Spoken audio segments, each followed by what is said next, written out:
이제 저희 TV를 보시는 시청자 여러분 가운데 좀 나는 중도다라고 느끼신 분들이 현재 여론조사로 한 50% 나온다고 하니까 그 중도층 유권자에 초점을 맞춘 이번 4.7 재보궐 선거 얘기를 좀 더 나눠보겠습니다. 근데 뉴스를 쭉 따라가 보면요. 이제 저희 두 번째 테마이기도 한데 이번에는 이념이랄까 뭐 그런 게 별로 눈에 띄지 않고 뭐 그동안 선거 때 영향을 많이 미쳤던 포퓰리즘 논쟁도 별로 없고 논점이랄까 이런 게 별로 사라진 것 같단 말이죠. 진중근 교수께 좀 질문 드릴게요. 어떻게 보십니까? 왜 이런 현상이 있다고 보세요? 지금은 사실은 이게 1년짜리지 않습니까? 네. 1년짜리기 때문에 그 정책 그 논쟁이라는 게 사실상 별 의미가 없는 거죠. 네. 그러다 보니까 그 다음에 이제 쌓인 게 국민들의 가장 큰 관심사는 뭐냐면 정권 심판입니다. 그러니까 그동안에 누적됐던 게 부동산도 있고 그 다음에 LH 사건. 솔직히 말하면 LH라는 거 이번 정권에서만 했겠습니까? 그 전 정권에서도 있었겠죠. 근데 이게 터졌다라는 것은 그 다음에 사실 박주민 의원하고 또 누구예요? 김상조? 어떻게 보면 사실 그냥 넘어갈 수도 있는 이런 문제인데 국민들이 여기 굉장히 민감하다는 건 뭐냐면 그만큼 불만이 강하다라는 거예요. 그래서 요만큼만 봐도 터져 나올 거고 그것이 전체 프레임이 됐기 때문에 다른 것들이 그러니까 아까도 뭐 네거티브로 지금 민주당에서 대응을 하는데 그 야당 후보 지지 중에서 도덕성 때문에 지지한다는 게 4%예요. 네. 아무리 공격해야 대세 영향이 안 된다라는 거죠. 그래서 사실은 모든 쟁점이라는 걸 지금 정권 심판론이 다 먹어버린 거고 그렇게 되는 데에는 지금 몇 년 동안 쌓였던 것에 대한 국민들의 불만이 지금 위험 수위를 넘어섰다라는 인식을 좀 가지셔야 됩니다. 그래서 이게 이제 이번에는 그 구도가 정치 구도가 인물과 이슈를 지금 압도하는 선거가 돼 있는 게 지금 여당으로서는 참 안타까운 거죠. 왜냐하면 가덕도 같은 메가 이슈도 좀 던졌는데 부산에서는 이게 안 먹히고 서울에서는 박영순 후보 같은 경우는 지금 사실 우리나라 여성 대통령, 여성 총리, 여성 장관 다 나왔지만 여성 광역단체장이 부끄럽게도 한 명도 안 나왔어요. 그럼 최초의 여성 서울시장이 한번 나올 수 있는 정말 절호의 기회였지 않습니까? 박원순 시장이 또 그렇게 불미스러운 일로 그만두게 됐으니까. 그런데 그것도 안 먹히고 있는 거예요, 지금. 그런 정도로 이렇게 되는 데는 사실 그동안에 이제 이 문재인 정부가 레거시라고 얘기할 수 있는 게 코로나 방역을 잘한다 이랬는데 이게 지금 백신에 늪에 빠져갖고요. 이것도 지금 내세우지 못하는 거예요. 작년에까지만 해도 이 백신에 대해서 뭐라고 그랬냐면 우리가 백신을 안정성 때문에 좀 일부러 천천히 갖고 왔다. 근데 뭐 갖고 온 백신은 안정성이 가장 지금 의심받는 백신이고 더디고 막 이러니까 이게 그렇고 LH 사건도 이게 사실 그 말 맞을 거예요. 그 전 정권부터 계속 이래왔겠죠. 이랬을 가능성이 있습니다. 개연성이. 그런데 4년차 정부가 전 정권 탓을 한다거나 이거는 좀 아닌 거죠. 이게 설사 이슈보다도 이슈를 다루는 태도에서 과거 정권이 했던 거라도 심지어 이건 박근혜 정부의 책임이 누가 봐도 더 있다고 하더라도 이거는 어쨌든 잘못된 건 우리 정부에서 해결 못한 우리 책임이다 라고 했다면 표를 더 얻었을 겁니다. 2007년도에 도곡동 땅 BBK 그 이명박 후보에 대한 공세가 다는 아니겠지만 상당수의 유권자들이 그 사실일 거다 이렇게 믿었을 거예요. 그러나 그게 뭐가 중요하냐. 근데 그때도 보시면 이 뭐 강원대학에서 이 BBK 관련된 이명박 후보의 무슨 동영상 발언이 나왔다. 그때도 제가 저거를 만일에 정동영 후보가 그거 공개하지 마십시오. 우리가 그것 때문에 그 동영상 때문에 지금 BBK가 이명박 거고 도곡동 땅 이명박 거로 국민들 대부분 그렇게 생각할 겁니다. 그것 때문에 지는 게 아닙니다. 우리가 국민의 신뢰를 잃어서 지는 겁니다. 그 패배를 받아들입시다. 그러나 우리가 다시 한번 시작할 수 있도록 한 35% 정도의 지지만 좀 보내주십시오. 이랬으면 성적이 더 좋았을 수 있는데 이거 갖고 모든 걸 뒤집을 수 있다고 지금 본 거 아닙니까? 지금도 죄송합니다. 내곡동 갖고 다 뒤집을 수 있다. 근데 사실 물론 민주당 입장에서는 동의하지 않을 수 있는데 사람들 중에 그게 사실이라고 하더라도 지금 모든 걸로 봤을 때 민주당이 그 할 얘기는 아니다. 이런 여론이 있기 때문에 네거티브가 잘 안 먹히고 있는 겁니다. 그러니까 선거 전략을 자신들에 대한 반대를 좀 약화시키는 쪽으로 태도나 메시지를 좀 방향을 잡았다면 지금보다는 그래도 훨씬 더 싸움을 좀 해볼 수 있지 않았을까. 뭐 그렇다고 적다는 뜻은 아닙니다만 지금 그런 아쉬움이 좀 있죠. 근데 제가 자꾸 정권 심판이라고 그러시는데 저는 유권자들께서 그냥 막연한 그런 부호에 휘둘린다고는 생각 안 합니다. 왜냐하면 다 겪어보고 자기가 이 정권을 4년 동안 겪어보고 이건 정말 도저히 아니다. 내가 처음 가졌던 그 기대하고는 너무 어긋난다라는 거를 부동산에서 느꼈을 거 아닙니까? LH 사건의 경우에 핵심이 뭡니까? LH 공기업 직원들이 발표되지 않은, 공개되지 않은 내부 정보를 이용해서 대출도 58억이나 받아가면서 땅을 샀다. 미리. 그러면 이게 4년 동안 25번 동안 세금 규제를 강화하고 부동산 대책을 해서 대통령이 여러 번 부동산 가격 안정되고 있고 미친 집값 미친 전을 잡겠다고 했는데 그게 지금 그 부동산 문제가 주택 문제가 자기 내 집 마련을 하려는 사람뿐만이 아니라 전월세 사는 거의 대부분의 국민들을 불행하게 만들어 놓은 가운데 LH가 터졌거든요. 그래서 제가 아까 거짓과 위선이라 그러는 게 조국 사태 이게 얼마나 뭐 거짓과 위선 덩어리입니까? 그게 공정하다는 이 문재인 정권의 그 아주 그냥 본질을 그냥 건드려 버렸고요. 윤미향 사건 같은 거 보면 위안부 할머니들 그 돈을 가지고 어떻게 했습니까? 그 수사도 제대로 안 하죠. 그런 거 다 덮으려고 검찰 개혁을 한다 이러다가 최근에 터지는 거 보면 아까 말씀하신 대로 청와대 정책실장이라는 사람 민주당의 임대차법 3법을 대표 발의한 박주민 의원 이런 분들이 법 통과되기 직전에 자기 전월세, 전세 월세는 올려버리니까 그러니까 진짜 조국 씨가 이야기한 무슨 가재, 붕어, 개구리 뭐 완전히 그냥 들고 일어날 수밖에 없는 상황이 됐거든요. 그래서 저는 아까 정권 심판이 이제 그게 제일 강하다는 거는 우리가 작년에 총선 질 때 보면 작년에 총선에 서울에서 우리가 11% 넘게 그 지역구 득표에서 졌습니다. 서울에서 11% 넘게 졌다는 거는 이거는 뭐 우리가 진짜 참패를 한 거거든요.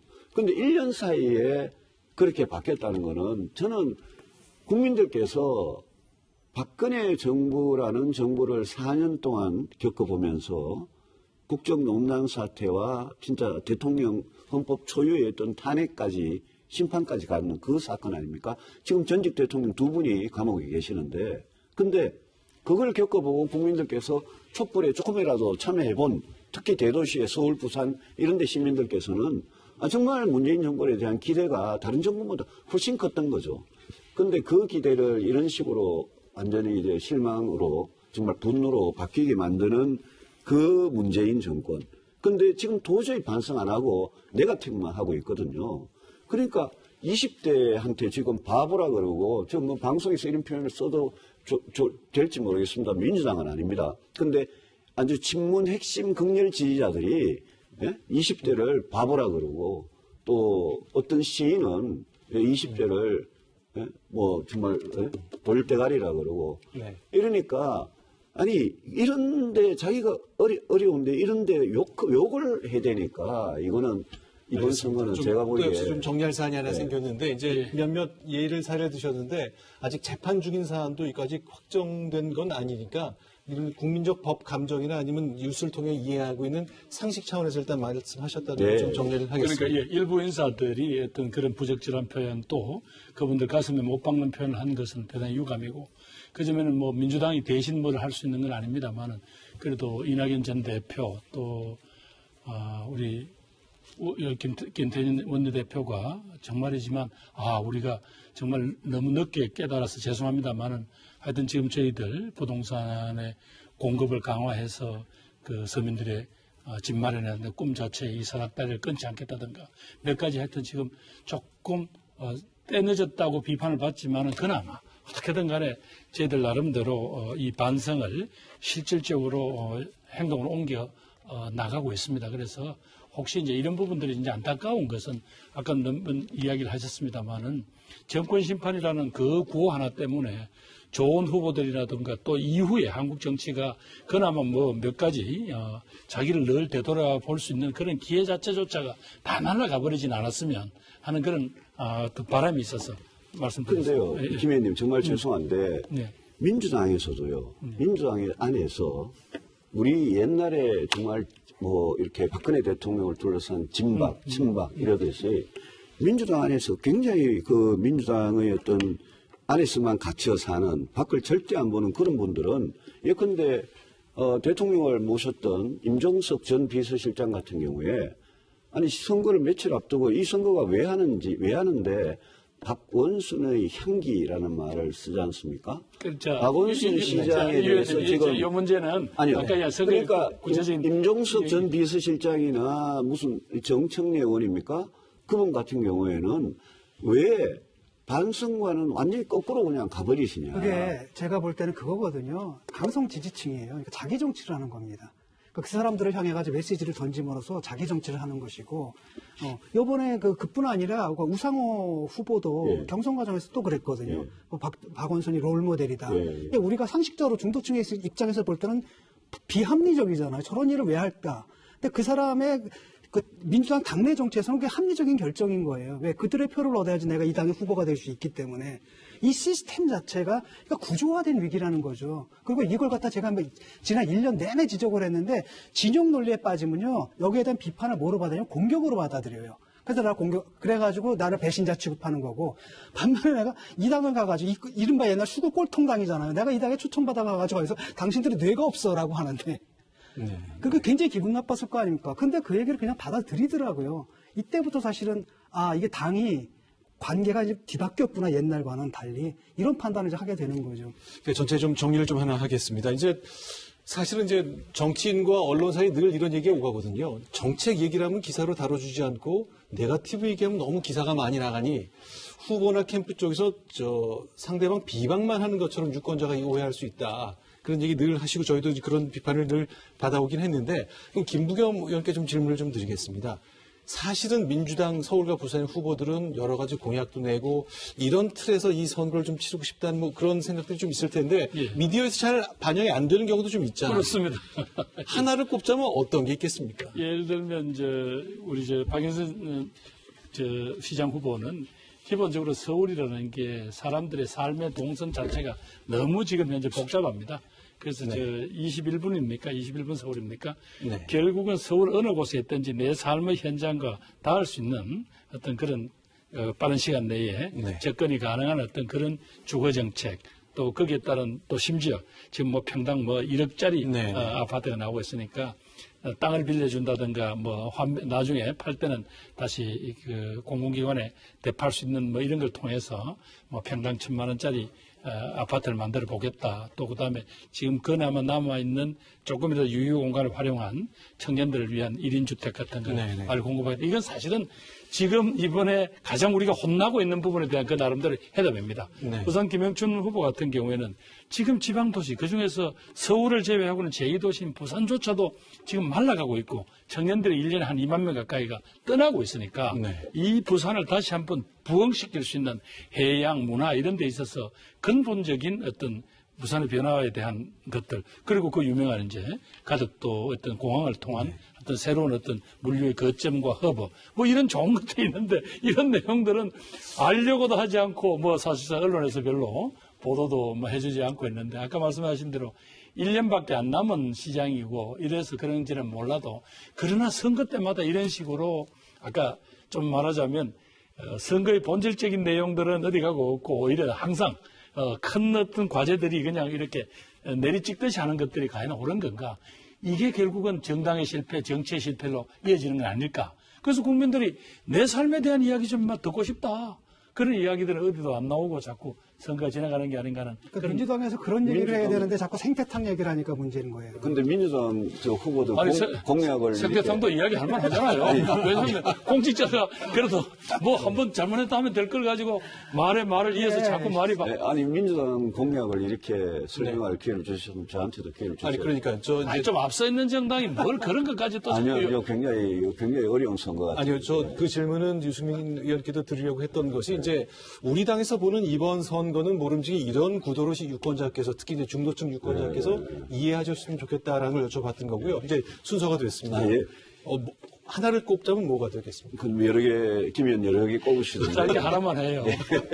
근데 지금 서울 시민들하고 전국의 대한민국 국민들 제일 지금 정말 어려워하는 게 주택 문제 아닙니까? 네. 근데 그냥 공급하겠다는 호수만 보면 박영선 후보, 오세훈 후보가 거의 차이가 없어요. 한 사람은 30만 원, 한 사람은 36만 원, 5년 안에. 근데 방식이 굉장히 달라요. 박영선 후보는 처음부터 공공주도 개발에 얹혀가겠다고 공약을 했고, 오세훈 후보는 자기가 시장되면 한 달 안에 안전진단도 새로 착수하고 재개발, 재건축을 민간 주도로 하겠다고 그랬습니다. 그게 늘 보면 민주당과 우리 당의 부동산 정책의 차이입니다. 우리는 민간 주도로 재건축, 재개발을 하고 용적률도 완화도 하고 이러면서 민간 주도로 규제 완화를 해서 시장에서 공급하겠다. 그런데 돈이 없어서 자기 집을 못 사는 그런 분들은 저희들은 LH든 SH든 공기업을 활용해서 공공임대주택을 하겠다. 이렇게 늘 이렇게 이원화가 딱 돼 있는데 박영순 후보는 처음에는 공공주도 개발을 하다가 공공주도 개발이라는 게 지금 맥히지가 않고 있거든요. 이게 시장에서 안 통하니까 박영순 후보가 중간에 이제 말을 바꾸면서 나도 민간을 활용하겠다는 식으로 오세훈 후보 쪽으로 왔어요. 그래서 제가 보기에는 서울 시민들께서 제일 궁금한 주택 공급, 주택가 시장을 어떻게 안정시키냐. 그거는 저는 오세훈 후보와 박영순 후보 큰 차이가 있고, 박영순 후보께서 1인당 10만 원 위로금을 주겠다고 그게 이제 1조가 되는 건데요. 오세훈 후보가 제일 다른 게 안심소득이라는 건데, 그거는 이재명 지사가 하고 있는 기본소득하고 다른 겁니다. 이거는 안심소득이라는 거는 어느 정도 저소득층한테만 소득 지원을 해주겠다는 거거든요. 그래서 박영순 후보는 이재명 지사의 기본소득 비슷하게 이제 공약이 같고, 우리는 저소득층 위주로 하겠다. 이런 점에서 저는 공약의 차이가 상당히 있는 것 같고요. 부산에 대해서는 가덕도를 가지고 우리 김부겸 의원님도 대구에서 국회의원 하셨고 저도 대구에서 했습니다. 노무현, 이명박, 박근혜 또 문재인 정권 4개 정권 이 임기 동안에 공항 문제 가지고 대구 경북하고 부산 울산 경남이 정말 감정적인 대립을 많이 했는데 과거에 다 알아보고 다 합의한 걸 가지고 선거 전에 지금 가덕도 공항을 민주당이 들고 나왔습니다. 제가 보기에는 현명하신 부산 시민들께서는 이 가덕도 공항이 민주당이 얼마나 선거에 급해가지고 급조한 공약이라는 걸 다 알고 계실 겁니다.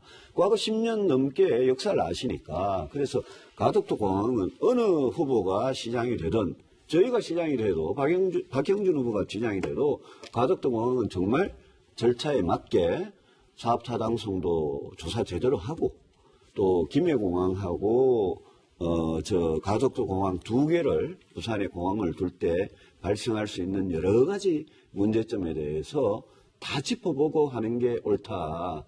저는 그렇게 생각하고 저희 부산에 가서도 이런 이야기를 부산 시민들은 떳떳하게 합니다. 제가 두 분께 이제 한 가지 이제 이런 관점에서 선거를 봐달라는 질문을 드려서 이제 갑자기 이게 공약 논쟁처럼 됐는데, 자 일단 그렇게 좀 정리를 하겠고 이제 선거 사흘밖에 안 남았거든요. 이제 두 진중권 교수, 박성민 대표께 좀 질문을 드리고 싶은데 변수랄까 앞으로 사흘 사이에 영향을 미칠 수 있는 변수랄까 또 각 당이 이런 점에 좀 신경을 썼으면 좋겠다는 외부자로서의 관찰 어떤 게 있을까요?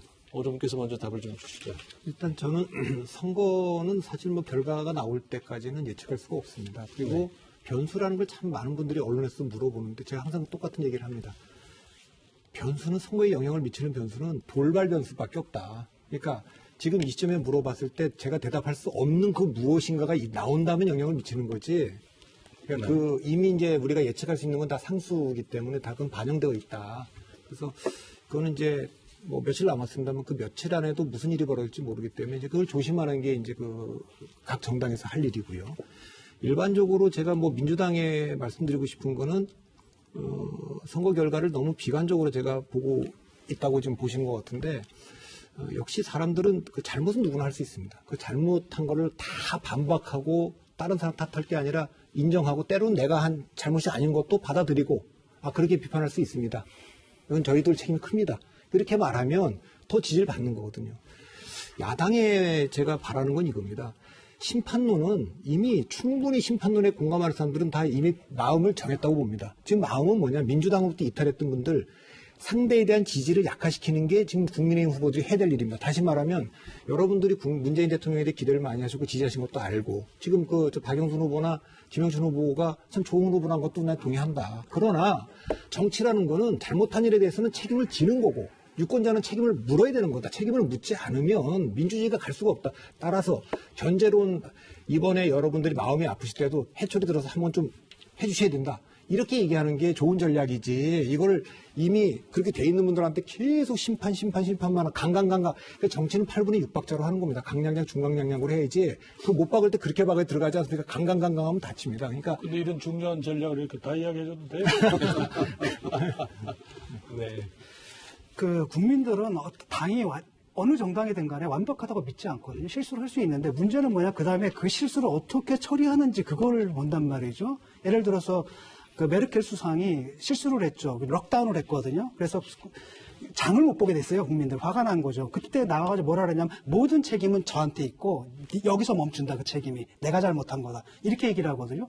그러면 신뢰감이 생긴단 말이죠. 근데 민주당에서는 여태까지 그런 적이 없는 것 같아요. 다 남의 탓이고 계속 수구 세력이고 자기들 비판하면 무조건 수구 세력의 음모고 우리 이걸 이겨야 되고 이런 식으로 하다 보니까 중도층이 좀 마음이 떠났는데 지금 오류가 교정이 될 수 없는 시스템이 있다라는 거예요. 시스템적으로. 그걸 좀 아셨으면 좋겠고 지금 대선 과정에서 결국 뭐냐 또다시 공작 정치 비슷하게 나오거든요. 무슨 이상한 방송 프로그램 이용해가지고 뭐 생태탕이 어쩌고저쩌고 뭐 페르가모가 어쩌고저쩌고 그러니까 이런 방식으로 가는 것들이 국민들이 알고 있거든요. 한두 번 속습니까? 그거 다 알고 있는데 계속 그런 식으로 땜빵하는 거. 이번 선거를 계기로 거기서 좀 벗어나는 그래서 정치 커뮤니케이션 자체가 민주당의 정치 커뮤니케이션 자체가 왜곡됐다는 사실, 위기를 갖다 인지하는 것, 그런 기회가 좀 됐으면 좋겠고요. 야당 같은 경우에는 솔직히 좀 그렇거든요. 오늘 아까 후보 말씀하셨는데 검증 좀 제대로 좀 했으면 좋겠고요.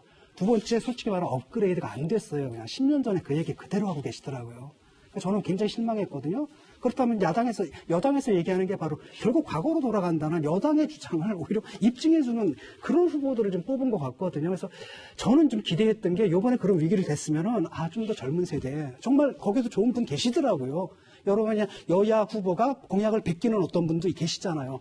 그런 분들을 보수에서도 좀 혁신적으로 좀 약간 리스크를 무릅쓰고 확 나가는 그런 과감한 모습을 좀 보여줬으면 좋겠고 그런 모습으로 당이 좀 계속 환골 탈퇴했으면 좋겠다. 지금 거기에 붙어있는 중도층들은 보수가 잘해서 물론 잘한 부분도 있어요. 하지만 그게 전부는 아니고 사실 저쪽에 실어서 붙어있는 것에 불과하다. 그 붙는 것을 연구하고 지속화하려면은 정말 더 뼈 깎는 혁신이 좀 필요하고 좀 과감한 개혁이 필요하다 이런 말씀 드리고 싶습니다. 제가 또 한 번 또 개입해서 정리해야 될 게 생겼는데 선거가 사흘밖에 안 남았기 때문에 그런 건데요.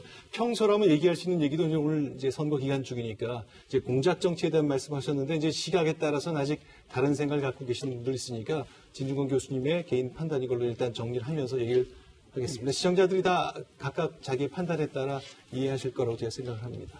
방금 진 교수님께서 저희 야당에 대해서 해주신 말씀, 그거는 제가 정말 100% 그대로 그냥 다 받아들이고 더 이상 말씀 안 드리겠습니다. 저는 국민의힘이 방금 진 교수님 말씀하신 저 부분, 검증과 업그레이드 얘기였죠. 검증과 업그레이드와 당의 대표가 됐든, 당의 후보가 됐든, 정말 말씀하신 저 혁신의 모습을 보여줄 수 있는 그런 식으로 가지 않으면 저희 당이 지금 어떻게 보면 문재인 정권이 잘못한 반사이익만 가지고 산다고 그렇게 지적을 많이 받는데 그렇게 틀린 말은 또 아니거든요. 그래서 저희 당이 할 수 있는 그런 혁신에 대해서 저희들은 사실 저희 적이 민주당이라기보다 저희 자신 내부 안에 있다고 늘 생각하고 김 교수님 말씀대로 바꾸겠습니다. 그렇게 빨리 변화되면 저희들은 또 어떻게 계속 그 걱정만 하시는데 가끔씩 애라도 좀 하시고 과거에 그 본질적인 또 좀 부패도 좀 보여주셔서 국민들이 이 균형을 잡게 해주시면 고맙겠습니다. 알겠습니다. 이제 여러 가지 질문이 이제 아무래도 집권당이고 지난 4번의 큰 선거를 모두 이겼기 때문에 그리고 4번 이긴 것도 아주 큰 차이로 이겼기 때문에 아마 민주당에 대한 기대치도 더 높아졌고 그렇기 때문에 지금 오늘 토론에서 나온 것처럼 좀 아쉬움도 몇 가지 표현이 더 된 것 같습니다.